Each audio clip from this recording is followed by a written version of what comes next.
What is the way forward for Mumbai, and can good governance actually become a reality for this city? Well, as we continue our conversations in this event that's been organized by Mumbai First, we have with us now Mr. D.M. Suktankar, who's been the former Chief Secretary of the Government of Maharashtra. Sir, it's great to have you here, and it's good to be able to talk to you. Now, we've been hearing lots of speakers and lots of conversations since morning, and I think that the one common ground that's really come upon is the multiple agencies that govern Mumbai, and how can all of them work together? How can the red tape be cut out, so to speak? What's the way out?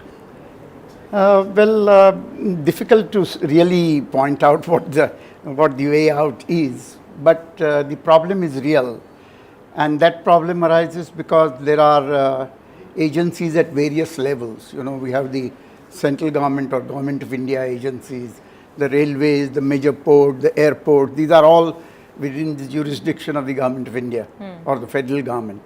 Then we have the state government, which is in charge of law and order, which has undertaken certain projects in Mumbai, which probably has reduced the burden on the civic exchequer, on the Municipal Corporation of Greater Mumbai, which has its own limitations in terms of funds, etc.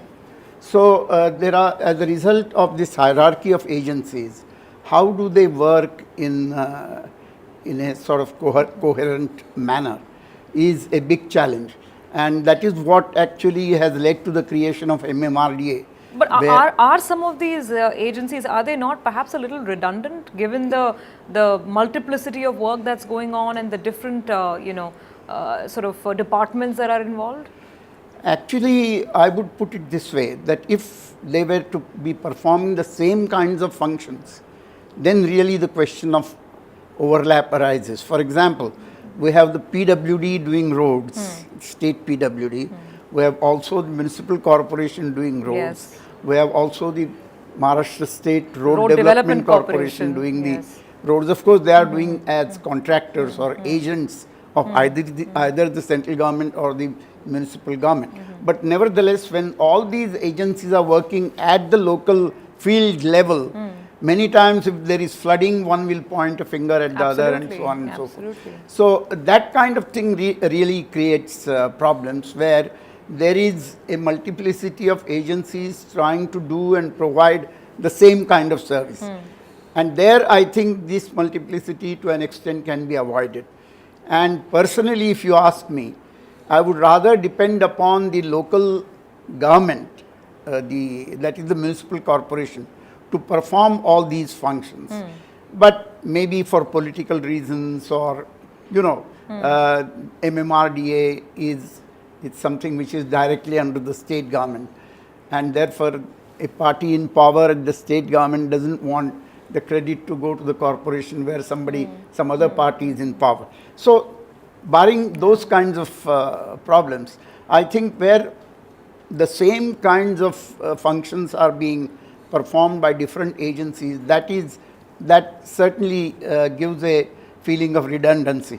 But when they are performing altogether totally separate, disparate functions, like for example, the Ministry of Railways does the railway network. Absolutely. And airports or the airports is different, and so completely on. different. So there really you can't complain, though whatever they do affects the life in the city. And it is there that really, if you want, for example, a railway network to expand so that people get better and cheaper public transport, that is the demand of the people, but railways have their own priorities vis-a-vis the entire nation which they have to serve.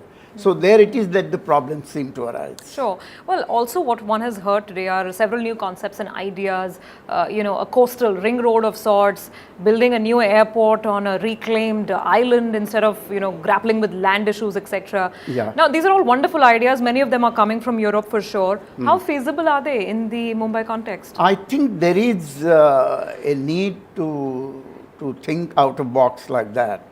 Though what has happened is because we have burnt our fingers with reclamation in the Nariman Point area, and where actually the direction of development of the city got deflected to the southernmost end of the city, and that actually jeopardized a overall balanced kind of development in all the parts of the city. So when we have to think in terms of development, we have to look at the imperatives of balanced development, so that everybody has a chance to participate in the development process, and the fruits of development are widespread, and there is a climate of inclusion, and therefore a more popular support for whatever is being done.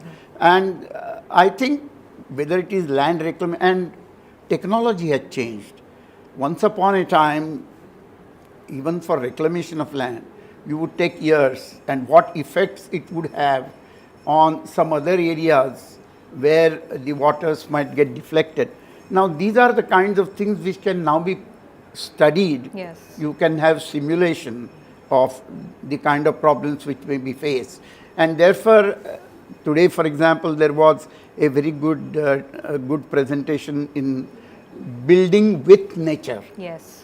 By the people from Netherlands. That's right. So I think we have to look at those things. We can't say, for example, about atomic energy because some mishap has taken place somewhere else. Do we totally scrap atomic power plants? Possibly not. But we have to look at the technology. We have to adopt the latest safeguards and then go ahead. Sure, sure. One other critique that's really come up is that unlike Delhi, which has an elected representative of the people who is taking care of the city, the chief minister there, the chief minister of Maharashtra, of course, has lots of other political issues to take care of. So therefore, despite providing so much of revenue, the city of Mumbai is absolutely neglected. Isn't that true? I would say more in the context of what city is contributing in terms of income tax, in terms of central excise and customs to the national exchequer. There, probably the government of India has to look at cities' problems little more approximately and little more sympathetically. But sir, they might allocate funds, and then the counter argument is the BMC is anyway sitting flush on funds. Isn't the problem about execution? That is a relatively recent phenomenon.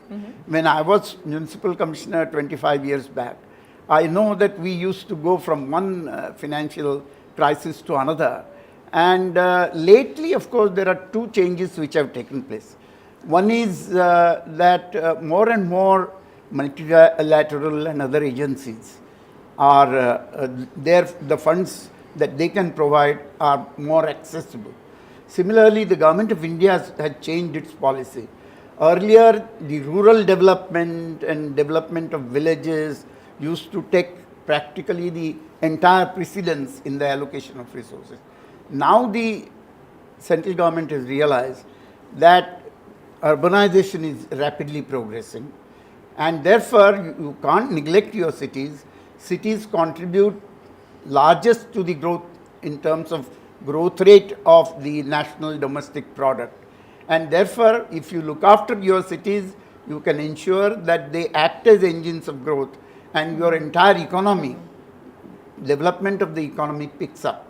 So more and more funds are now being allocated for improving the infrastructure in the states.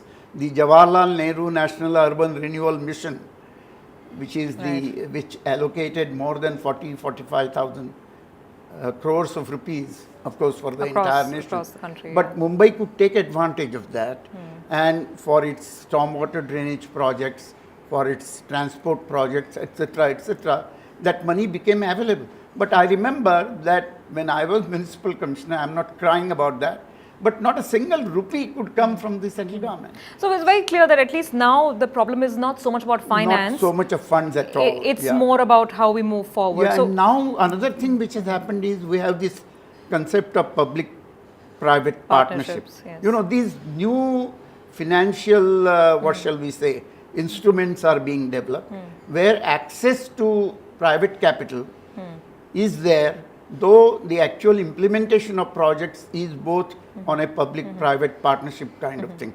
The risk is being being shifted to private entrepreneurs. All right, so let me sum up by asking you a simple question. And now that, of course, you're not actually sitting in active governance, what should be the Maharashtra government's top priority right now when it comes to really saving the city of Mumbai and improving the quality of life for its citizens? I think two major problems that are, according to me, the most difficult problems and which affect practically every citizen. One is affordable housing, and secondly, transport, local commuting to work, commuting to your schools and colleges, etc., etc. So I think these are the two major areas where a policy revamp along with greater dose of capital investment that is required. Now, it's not as if only the state government will be able to do it. It will have to be helped and facilitated by the central government also with appropriate injection of funds and its own policies. And also the local government will have to improve its efficiency to execute projects should money and the kind of better project formulation result with our efforts. So it has to be a partnership between the BMC, with the state government and the central government, Okay. and also of course MMRDA in the regional context. Sure. Because Mumbai's problems are not entirely capable of being solved by Mumbai city alone. They have to be looked at in a regional context. Sure, And that sure. is where MMRDA also has to play its part. All right. Thank you so much for your Thank you, thoughts. thank you very much.